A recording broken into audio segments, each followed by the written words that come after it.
ಎಲ್ರಿಗೂ ನಮಸ್ಕಾರ. ನೀವು ನೋಡ್ತಾ ಇದ್ದೀರಾ ಟಿವಿ ವಿಕ್ರಮ. ನಾನು ಮುಮ್ತಾಜ್ ಅಬ್ದುಲ್ ನೆಲೆಡ್ಕ. ವೀಕ್ಷಕರೇ, ಕರ್ನಾಟಕದ ದಾವಣಗೆರೆ ಜಿಲ್ಲೆಯ ಹರಿಹರದಲ್ಲಿ ನಡೆದಿರುವಂತಹ ಒಂದು ಅಪಾಯಕಾರಿ ಬೆಳವಣಿಗೆ ಈಗ ರಾಜ್ಯವನ್ನ ಮಾತ್ರ ಅಲ್ಲ ದೇಶವನ್ನ ಕೂಡ ಒಂದು ಶಾಕ್ಗೆ ತಳ್ಳಿದೆ ಅಂತಂದ್ರೆ ಖಂಡಿತವಾಗ್ಲೂ ತಪ್ಪಾಗಲ್ಲ. ಯಾಕೆ?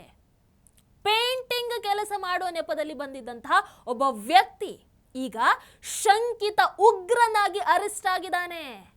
ಸರಿಯಾಗಿ ಕೇಳಿಸ್ಕೊಂಡಿದ್ದೀರಾ. ನಮ್ಮ ಕರ್ನಾಟಕದಲ್ಲಿ ದಾವಣಗೆರೆ ಜಿಲ್ಲಾ ಪೊಲೀಸ್ ಹಾಗೆ ಕೇಂದ್ರ ಗುಪ್ತಚರ ಸಂಸ್ಥೆ ಐಬಿ ಅಧಿಕಾರಿಗಳು ಜಂಟಿಯಾಗಿ ನಡೆಸಿರುವಂತಹ ಸ್ಪೆಷಲ್ ಆಪರೇಷನ್ ಅಲ್ಲಿ ಉತ್ತರ ಪ್ರದೇಶ ಮೂಲದ ಸುಹೇಲ್ ಅನ್ನುವಂತಹ ಶಂಕಿತನನ್ನ ಈಗ ಅರೆಸ್ಟ್ ಮಾಡಲಾಗಿರುವಂಥದ್ದು. ಈತ ದಾವಣಗೆರೆ ಜಿಲ್ಲೆಯ ಹರಿಹರ ತಾಲೂಕಿನ ಬನ್ನಿಕೋಡು ಗ್ರಾಮದಲ್ಲಿ ಪೇಂಟಿಂಗ್ ಕೆಲಸ ಮಾಡೋ ಹಾಗೆ ನಾಟಕವನ್ನ ಮಾಡ್ತಾ ಇದ್ದ. ಅಂದ್ರೆ ಯಾರಿಗೂ ಅನುಮಾನ ಬಾರದ ಹಾಗೆ ಪಾಪ ಪ್ರತಿದಿನ ದುಡಿದು ತಿನ್ನುವಂತಹ ವ್ಯಕ್ತಿ ತಾನಾಯ್ತು, ತನ್ನ ಪಾಡಾಯ್ತು, ತನ್ನ ಜೀವನ ಆಯ್ತು ಅನ್ನೋ ಹಾಗೆ ಒಂದು ಲೋ ಪ್ರೊಫೈಲ್ ಜೀವನವನ್ನ ನಡೆಸ್ತಾ ಇದ್ದ. ಆದರೆ ಮೇಲ್ನೋಟಕ್ಕೆ ಸಾಮಾನ್ಯ ವ್ಯಕ್ತಿಯ ಹಾಗೆ ಕಂಡರೂ ಕೂಡ ಆತನ ಮೇಲೆ ಒಂದು ಅನುಮಾನ ಇತ್ತು. ಗುಪ್ತಚರ ಸಂಸ್ಥೆ ಆತನನ್ನ ಒಬ್ಸರ್ವ್ ಮಾಡ್ತಾ ಇತ್ತು. ಅದರ ಆಧಾರದ ಮೇಲೆ ಸಿಕ್ಕಂತಹ ಮಾಹಿತಿಗಳ ಆಧಾರವಾಗಿಟ್ಕೊಂಡು ಜಿಲ್ಲಾ ಪೊಲೀಸ್ ಹಾಗೆ ಐಬಿ ಅವರು ಜಂಟಿಯಾಗಿ ಕಾರ್ಯಾಚರಣೆಯನ್ನು ನಡೆಸಿ ಇವತ್ತು ಆತನನ್ನ ಬಂಧಿಸಿರುವಂಥದ್ದು. ಆಮೇಲೆ ನೋಡಿದ್ರೆ ಈತನ ಸಂಪರ್ಕ ಪಾಕಿಸ್ತಾನ ಮೂಲದ ಉಗ್ರ ಸಂಘಟನೆಗಳ ಜೊತೆಗೆ ಇರುವಂಥದ್ದು ಬಯಲಿಗೆ ಬಂದಿದೆ. ವೀಕ್ಷಕರಲ್ಲಿ ಇದಕ್ಕಿಂತ ಶಾಕಿಂಗ್ ವಿಚಾರ ಏನಪ್ಪಾ ಅಂತಂದ್ರೆ, ಪೊಲೀಸ್ ವಿಚಾರಣೆ ಸಂದರ್ಭದಲ್ಲಿ ಇದೇ ಸುಹೇಲ್ ಹೇಳ್ತಾನೆ, ನಾನು ಅಯೋಧ್ಯ ರಾಮ ಮಂದಿರದಲ್ಲಿ ಬಾಂಬ್ ಸ್ಫೋಟಿಸೋ ಸಂಚನ್ನ ರೂಪಿಸಿದ್ದೆ. ಒಪ್ಕೊಳ್ತಾನೆ. ಅದಕ್ಕೋಸ್ಕರ ಪಾಕಿಸ್ತಾನ ಮೂಲದ ರಾಣ ಅನ್ನುವಂತಹ ವ್ಯಕ್ತಿಗೆ ಕರೆ ಮಾಡಿ ಅದರ ಬಗ್ಗೆ ಒಂದಷ್ಟು ವಿಚಾರಗಳನ್ನ ಚರ್ಚೆ ಕೂಡ ಮಾಡಿದ್ದೆ ಅಂತ ಬಾಯ್ ಬಿಡ್ತಾನೆ. ಒಂದು ಕ್ಷಣ ಯೋಚನೆ ಮಾಡಿ. ಭವ್ಯ ಅಯೋಧ್ಯ ರಾಮ ಮಂದಿರ ದೇಶದ ಕೋಟ್ಯಾಂತರ ಹಿಂದೂಗಳ ಭಕ್ತಿಯ ಕೇಂದ್ರ. ಲಕ್ಷಾಂತರ ಭಕ್ತರು ಬರ್ತಾ ಇರ್ತಾರೆ. ರಾಷ್ಟ್ರೀಯ ಭದ್ರತೆಯ ದೃಷ್ಟಿಯಿಂದ ಬಹಳ ಸೆನ್ಸಿಟಿವ್ ಜಾಗ. ಅಂತಹ ಸ್ಥಳವನ್ನ ಗುರಿಯಾಗಿಸ್ಕೊಂಡು ಇವರು ಬಾಂಬ್ ಇಡೋ ಮಟ್ಟಿಗೆ ಸಂಚನ ರೂಪಿಸ್ತಾ ಇದ್ರು ಅಂತಂದ್ರೆ ಎಲ್ಲಿಯವರೆಗೆ ಹೋಗಿ ನಿಂತಿದೆ ಇದು? ಎಷ್ಟು ದೊಡ್ಡ ಅಪಾಯ ಹಾಗಾದ್ರೆ? ಅದು ನಮ್ಮ ಕರ್ನಾಟಕದಲ್ಲೇ ತಲೆ ಮರೆಸ್ಕೊಂಡು ನೆಟ್ವರ್ಕ್ ಅನ್ನ ಬಿಲ್ಡ್ ಮಾಡ್ತಾ ಇದೆ ಅಂತಂದ್ರೆ ಇದು ಕೇವಲ ಕಾನೂನು ಸುವ್ಯವಸ್ಥೆ ವಿಚಾರ ಮಾತ್ರ ಅಲ್ಲ, ದೇಶದ ಭದ್ರತಾ ದೃಷ್ಟಿಯಿಂದ ಕೂಡ ಯೋಚನೆ ಮಾಡಬೇಕಾಗಿರುವಂತಹ ವಿಚಾರ. ಇದೇ ಸುಹೇಲ್ ಮೊಬೈಲ್ ಅಲ್ಲಿ ಒಂದಷ್ಟು ಅಪ್ಲಿಕೇಶನ್ಸ್ ಗಳನ್ನು ಕೂಡ ಡೌನ್ಲೋಡ್ ಮಾಡ್ಕೊಂಡು ಇಟ್ಟಿದ್ದ. ಅದರಲ್ಲಿ ವಾಟ್ಸಪ್ ಲಾಕ್ಡ್ ಚಾಟ್ಸ್ ಒಳಗೆ ಪಾಕಿಸ್ತಾನ ಮೂಲದ ಮೊಬೈಲ್ ಸಂಖ್ಯೆ ಕೂಡ ಸಿಕ್ಕಿರುವಂಥದ್ದು. ಆ ನಂಬರನ್ನ ಆತ ರಾಣಾಜಿ ಅನ್ನೋ ಹೆಸರಲ್ಲಿ ಸೇವ್ ಮಾಡಿದ. ಇದಿಷ್ಟೇ ಅಲ್ಲ, ಸುಹೇಲ್ ಮೊಬೈಲ್ ಅಲ್ಲಿ ಉರ್ದು ಮಿಶ್ರಿತ ಹಿಂದಿಯಲ್ಲಿ ಅಂದ್ರೆ ಆ ಭಾಷೆಯಲ್ಲಿ ಮಾತಾಡಿರುವಂತಹ ಒಂದಷ್ಟು ಆಡಿಯೋ ಕ್ಲಿಪ್ಸ್ಗಳು ಕೂಡ ಸಿಕ್ಕಿದೆ. ಆಡಿಯೋಗಳಲ್ಲಿ ಆತ ಒಂದರಲ್ಲಿ ಹೇಳ್ತಾನೆ, ನಾನು ರಾಮ ಮಂದಿರವನ್ನ ಬಾಂಬಿಂದ ಸ್ಫೋಟಿಸೋದಕ್ಕೆ ಬಯಸ್ತೀನಿ. ಏನು ಇದಿಷ್ಟೇ ಅಲ್ಲದೆ ವಾಟ್ಸಪ್ ಪಬ್ಲಿಕ್ ಚಾನೆಲ್ಗಳಿಗೆ ಕೂಡ ಆತ ಸಬ್ಸ್ಕ್ರೈಬ್ ಆಗಿದ್ದ. ಅದರಲ್ಲಿ ಶಸ್ತ್ರಾಸ್ತ್ರಗಳನ್ನು ಹಿಡ್ಕೊಂಡಿರುವಂತಹ ಫೋಟೋ, ಭಯೋತ್ಪಾದಕ ಕೃತ್ಯಗಳಿಗೆ ಸಂಬಂಧಪಟ್ಟಿರುವಂತಹ ಫೋಟೋ, ಅಂದ್ರೆ ಉಗ್ರರಿಗೆ, ಭಯೋತ್ಪಾದನೆಗೆ ಇವೆಲ್ಲದಕ್ಕೆ ಕೂಡ ಸಂಬಂಧಪಟ್ಟಂತಹ ನೂರಾರು ಸಾಕ್ಷಿಗಳು ಇವತ್ತು ಆತನ ಮೊಬೈಲ್ ಅಲ್ಲಿ ಪತ್ತೆ ಆಗಿದೆ. ಈಗ ಭಯೋತ್ಪಾದಕ ಕೃತ್ಯ ನಡೆಸೋದಕ್ಕೆ ಸಂಚನ ರೂಪಿಸಿದ್ದ ಹಿನ್ನೆಲೆಯಲ್ಲಿ ಆತನ ಮೇಲೆ ಅಂದ್ರೆ ಸುಹೇಲ್ ವಿರುದ್ಧ BNS 113, 197 ಅಡಿಯಲ್ಲಿ ಪ್ರಕರಣ ಕೂಡ ದಾಖಲು ಮಾಡಲಾಗಿದೆ.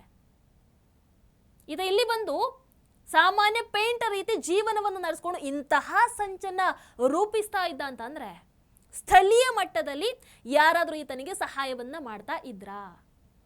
ಯಾರಾದ್ರೂ ಗೊತ್ತಿದ್ದು ಆಶ್ರಯವನ್ನ ಕೊಟ್ಟಿದ್ರ? ಅಥವಾ ಯಾರಿಗೂ ಈತನ ಬಗ್ಗೆ ಗೊತ್ತೇ ಇರಲಿಲ್ವಾ? ಕರ್ನಾಟಕದಲ್ಲಿ ಈತನಿಗೆ ಯಾರ ಜೊತೆಗೆ ಸಂಪರ್ಕ ಇತ್ತು? ಉತ್ತರ ಪ್ರದೇಶದಲ್ಲಿ ಯಾರ ಜೊತೆಗೆ ಲಿಂಕ್ ಇತ್ತು? ಪಾಕಿಸ್ತಾನ ಮೂಲದ ಸಂಪರ್ಕವನ್ನ ಆ ಸಂಘಟನೆಗಳ ಜೊತೆಗೆ ಆ ನೇರ ಸಂಪರ್ಕವನ್ನ ಹೆಂಗೆ ಬೆಳೆಸ್ಕೊಂಡ? ಎಲ್ಲ ವಿಚಾರಗಳಲ್ಲೂ ಕೂಡ ಈಗ ಇನ್ವೆಸ್ಟಿಗೇಷನ್ ಆಗಬೇಕು, ಆಗ್ತಾ ಇದೆ. ನೋಡ ಮುಂದೆ ವಿಚಾರಗಳು ಹೊರಗೆ ಬರುತ್ತೆ. ವೀಕ್ಷಕರ, ಮತ್ತೊಂದು ಕಡೆ ಅನ್ಫಾರ್ಚುನೇಟ್ಲಿ ರಾಮ ಮಂದಿರದಲ್ಲಿ ಆಗಿರುವಂತಹ ದೇಣಿಗೆಯ ದುರ್ಬಳಕೆ ವಿಚಾರ ನಿಮಗೆಲ್ಲರಿಗೂ ಕೂಡ ಗೊತ್ತೇ ಇದೆ. ಅದಕ್ಕೀಗ SIT ರಚನೆ ಆಗಿದೆ, ತನಿಖೆ ನಡೀತಾ ಇದೆ. ಒಂದು ವಾರದಲ್ಲಿ ಕಂಪ್ಲೀಟ್ ರಿಪೋರ್ಟ್ ಕೈ ಸೇರತ್ತೆ. ಯೋಗಿ ಆದಿತ್ಯನಾಥ್ಜಿ ಮೊದಲೇ ಹೇಳಿದ್ರು, ಯಾವುದೇ ತಪ್ಪು ನಡೆದಿದ್ರೆ ಅದು ಯಾರೇ ಆಗಿರಲಿ, ಎಷ್ಟು ದೊಡ್ಡವರೇ ಆಗಿರಲಿ, ಯಾರನ್ನು ಬಿಡೋ ಮಾತಿಲ್ಲ. ಏನು ಕ್ರಮವನ್ನ ಕೈಗೊಳ್ಳಬೇಕು ಅದನ್ನ ಕೈಗೊಳ್ಳುತ್ತೇವೆ. ಆದರೆ ರಾಮ ಮಂದಿರ ನಿರ್ಮಾಣಕ್ಕೆ ವಿರೋಧವನ್ನ ಮಾಡಿದಂಥವ್ರು, ಪ್ರಭು ಶ್ರೀರಾಮರ ಅಸ್ತಿತ್ವವನ್ನ ಪ್ರಶ್ನೆ ಮಾಡಿದಂಥವ್ರು ಇವತ್ತು ಈ ಒಂದು ಪರಿಸ್ಥಿತಿಯ ಲಾಭವನ್ನ ಪಡ್ಕೊಳ್ಳೋದಕ್ಕೆ ಬರ್ತಾ ಇದ್ದಾರೆ. ರಾಮ ಮಂದಿರದ ವಿಚಾರದಲ್ಲಿ ಮಾತಾಡ್ತಾ ನಾವು ದೊಡ್ಡ ರಾಮ ಭಕ್ತರನ್ನು ತರ ಪೋಸ್ಟ್ ಕೊಡ್ತಾ ಇದ್ದಾರಲ್ವಾ, ಇದು ನಿಜಕ್ಕೂ ವಿಪರ್ಯಾಸ. ಅದಕ್ಕೆ ಯೋಗೀಜಿ ಹೇಳ್ತಾರೆ, ರಾಮ ಭಕ್ತರ ಮೇಲೆ ಗುಂಡಿನ ದಾಳಿಯನ್ನ ಮಾಡಿದಂಥವ್ರು ಜೈ ಶ್ರೀರಾಮ್ ಘೋಷಣೆಯನ್ನು ಕೂಗಿದ್ದಕ್ಕೆ ಅವರ ಮೇಲೆ ಲಾಠಿ ಚಾರ್ಜ್ ಅನ್ನು ಮಾಡಿಸಿದಂಥವ್ರು ಇವತ್ತು ತಾವೇ ದೊಡ್ಡ ರಾಮ ಭಕ್ತರು ಅಂತ ತೋರಿಸ್ಕೊಳ್ಳೋದಕ್ಕೆ ಪ್ರಯತ್ನವನ್ನ ಪಡ್ತಾ ಇದ್ದಾರೆ. अयोध्या को बदनाम करने वाले, राम जन्मभूमि मंदिर को अपमानित करने वाले लोगों के बहकावे में कतई ना आए.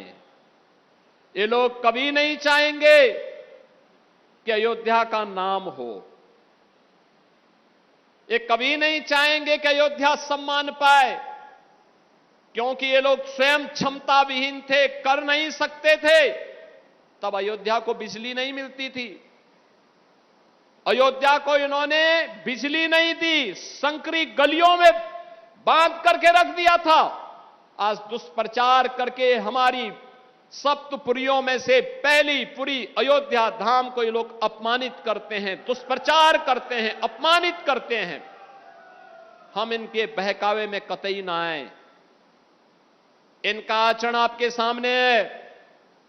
इन लोगों ने राम भक्तों पर गोलियां चलाई हैं. जय श्री राम बोलने पर लाठी भांजते थे, भगवान राम के अस्तित्व पर प्रश्न खड़ा करते थे और हर प्रकार की बाधाएं खड़ी करके न्यायालय में अपने अधिवक्ता खड़े करके रोड़े अटकाने का काम करते थे. ये लोग उपदेश देना बंद करें. एसआईटी गठित हुई है. दूध का दूध और पानी का पानी होगा. मेरी सभी संबंधित से यही अपील होगी, एसआईटी की रिपोर्ट आने तक कोई बयानबाजी कतई न करें, क्योंकि बीच बीच में जब बयानबाजी होती है तो वह जांच को प्रभावित करती है. जांच चलने दें. जांच के बाद किसी पक्ष को कोई बात कहनी होगी, एसआईटी उसके लिए तैयार होगी. लेकिन अनावश्यक रूप से चरित्र हनन का प्रयास न करें. अनावश्यक रूप से अयोध्या धाम को बदनाम करने का कुत्सित प्रयास न करें. अगर कोई अपराधी है, वह कोई भी होगा, बचेगा नहीं, यह सुनिश्चित है. ये लोग क्या हमें बताएंगे, जो लोग राम भक्तों को अपमानित करते थे और जो प्रदेश के कुख्यात माफियाओं के कब्र पे जाकर के फातिया पढ़ते थे, ये लोग आज राम भक्ति का उपदेश हमें देने चले हैं. ಹೌದಲ್ವಾ? ಈ ರಾಜಕೀಯದಲ್ಲಿ ಡಬಲ್ ಸ್ಟ್ಯಾಂಡರ್ಡ್ ಅನ್ನೋದಕ್ಕೆ ಒಂದು ಅದ್ಭುತ ಉದಾಹರಣೆ ನಿಮಗೆ ಬೇಕು ಅಂತಂದ್ರೆ ಸದ್ಯದ ಮಟ್ಟಿಗೆ ರಾಮ ಮಂದಿರದ ವಿಚಾರದಲ್ಲಿ ಅರವಿಂದ್ ಕೇಜ್ರಿವಾಲ್ ಅವರ ನಿಲುವೇ ಸಾಕಾಗುತ್ತೆ ನಿಮಗೆ. ಯಾಕಂದ್ರೆ ಒಂದು ಕಾಲದಲ್ಲಿ ಬಾಬ್ರಿ ಮಸೀದಿ ಧ್ವಂಸದ ಬಗ್ಗೆ ಮಾತಾಡ್ತಾ ಇರುವಾಗ ಕೇಜ್ರಿವಾಲ್ ಹೇಳ್ತಾರೆ, ಬಾಬ್ರಿ ಮಸೀದಿ ಧ್ವಂಸ ಆದಾಗ ನನ್ನ ಅಜ್ಜಿಗೆ ಹೋಗಿ ಕೇಳಿದೆ, ಈಗ ನಿಮ್ಮ ದೇವರು, ನಿಮ್ಮ ಪ್ರಭು ಶ್ರೀರಾಮರ ದೇವಾಲಯ ಅಲ್ಲಿ ನಿರ್ಮಾಣ ಆಗ್ತಾ ಇದೆಯಲ್ವಾ, ಓ ನಿಮಗೆ ಭಾರಿ ಖುಷಿ ಆಗ್ತಾ ಇರಬೇಕಲ್ವಾ ಅಂತ ಕೇಳಿದೆ. ಅದಕ್ಕೆ ನನ್ನ ಅಜ್ಜಿ ಹೇಳಿದ್ರು, ಒಂದು ಮಸೀದಿಯನ್ನ ಧ್ವಂಸ ಮಾಡಿ ಆ ಜಾಗದಲ್ಲಿ ದೇವಾಲಯ ಕಟ್ಟಬಾರದು. ಅಂದ್ರೆ ಕೇಜ್ರಿವಾಲ್ ನಿಲುವು ಏನಿತ್ತು? ರಾಮ ಮಂದಿರದ ವಿರುದ್ಧ. ಕೇಜ್ರಿವಾಲ್ ನಡೆ, ಕೇಜ್ರಿವಾಲ್ ಮಾತು ಏನಿತ್ತು?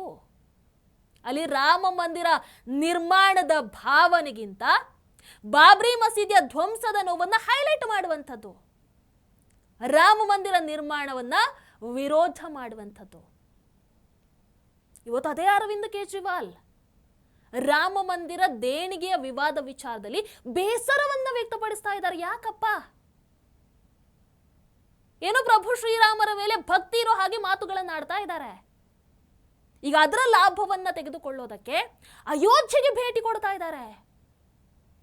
ಇಷ್ಟು ವರ್ಷ ಆಯಿತು ರಾಮ ಮಂದಿರ ನಿರ್ಮಾಣ ಆಗಿ, ಒಂದು ದಿನಾನು ಪ್ರಭು ಶ್ರೀರಾಮರ ಬಗ್ಗೆ, ರಾಮ ಮಂದಿರದ ಬಗ್ಗೆ ಒಂದು ಒಳ್ಳೆಯ ಮಾತನ್ನ ಆಡದಂಥವ್ರು ಇಷ್ಟು ವರ್ಷ ರಾಮ ಮಂದಿರ ಭೇಟಿಗೆ ಪಾಪ ಸಮಯ ಸಿಕ್ಕಿರಲಿಲ್ಲ ಅವರಿಗೆ. ಈಗ ರಾಜಕೀಯ ಲಾಭಕ್ಕೆ ರಾಮ ಮಂದಿರಕ್ಕೆ ಭೇಟಿ ಕೊಡ್ತಾ ಇದ್ದಾರೆ. ಅಖಿಲೇಶ್ ಯಾದವ್ ಆದರೂ ಅಷ್ಟೇ, ಹೇಗೂ 2027ರಲ್ಲಿ ಚುನಾವಣೆ ಇದೆಯಲ್ವ ಉತ್ತರ ಪ್ರದೇಶ, ಒಳ್ಳೆ ಚಾನ್ಸ್ ಇದ್ವು ಅಂತ ಗಟ್ಟಿಯಾಗಿ ಹಿಡ್ಕೊಂಡ್ಬಿಟ್ಟಿದ್ದಾರೆ. ಇವರ ತಂದೆ ರಾಮ ಭಕ್ತರ ಮೇಲೆ ಅವತ್ತು ಗುಂಡು ಹಾರಿಸೋದಕ್ಕೆ ಕರೆಯನ್ನ ಕೊಟ್ಟಿದ್ದಂಥವ್ರು. ಮಗ ಇವತ್ತು ಅದೇ ವಿಚಾರದಲ್ಲಿ ರಾಜಕೀಯ ಮಾಡೋದಕ್ಕೆ ಇಳಿದು ಬಿಟ್ಟಿದ್ದಾರೆ. ವೀಕ್ಷಕರೇ, ರಾಮ ಮಂದಿರ ದೇಣಿಗೆ ವಿಚಾರದಲ್ಲಿ ಖಂಡಿತವಾಗ್ಲೂ ರಾಮ ಭಕ್ತರಿಗೆ ಅದನ್ನ ಪ್ರಶ್ನೆ ಮಾಡುವಂತ ಹಕ್ಕು ಇದೆ. ಆದ್ರೆ ಪ್ರಭು ಶ್ರೀರಾಮರೇ ಸುಳ್ಳು, ಪ್ರಭು ಶ್ರೀರಾಮರ ಅಸ್ತಿತ್ವನೇ ಸುಳ್ಳು, ರಾಮ ಮಂದಿರ ನಿರ್ಮಾಣ ಆಗಬಾರ್ದು ಅಂತ ಶತಾಯ ಗತಾಯ ಅದರ ವಿರೋಧ ಮಾಡಿದ್ರಲ್ವಾ, ಅದಕ್ಕೆ ತಡೆಯಾಗಿ ನಿಂತಿದ್ರಲ್ವಾ, ಅಂಥವ್ರಿವತ್ತು ರಾಮ ಮಂದಿರದ ಬಗ್ಗೆ ಮಾತಾಡುವಂಥ ಯಾವ ನೈತಿಕತೆ ಕೂಡ ಹೊಂದಿಲ್ಲ. ಇದೆಯಾ ನೈತಿಕತೆ? ಇದೆಯಾ? ಅದರಲ್ಲಿ ಈಗ ತಮ್ಮ ರಾಜ್ಯಕ್ಕೆ ಬೇಳೆಯನ್ನ ಬೇಯಿಸ್ಕೊಳ್ಳೋದಕ್ಕೆ ಬರುತ್ತಾರೆ ಅಂತಂದ್ರೆ ಅದನ್ನ ರಾಮ ಭಕ್ತರು ಕೂಡ ಖಂಡಿಸಬೇಕಾಗತ್ತೆ. ನೀವೇನಂತೀರ ಕಮೆಂಟ್ ಮಾಡಿ. ನಮಸ್ಕಾರ. ಟಿವಿ ವಿಕ್ರಮ, ದೇಶ ನಿಮ್ಮ ಕೈಯಲ್ಲಿ. ಈ ಕಾರ್ಯಕ್ರಮ ನಿಮಗೆ ಇಷ್ಟ ಆಗಿದ್ದಲ್ಲಿ ಲೈಕ್, ಶೇರ್ ಹಾಗೂ ಕಮೆಂಟ್ ಮಾಡಿ. ಟಿವಿ ವಿಕ್ರಮದ ಕಾರ್ಯಕ್ರಮಗಳನ್ನು ನಿರಂತರವಾಗಿ ವೀಕ್ಷಿಸಲು ಸಬ್ಸ್ಕ್ರೈಬ್ ಮಾಡಿ, ಬೆಲ್ ಐಕನ್ ಒತ್ತಿ.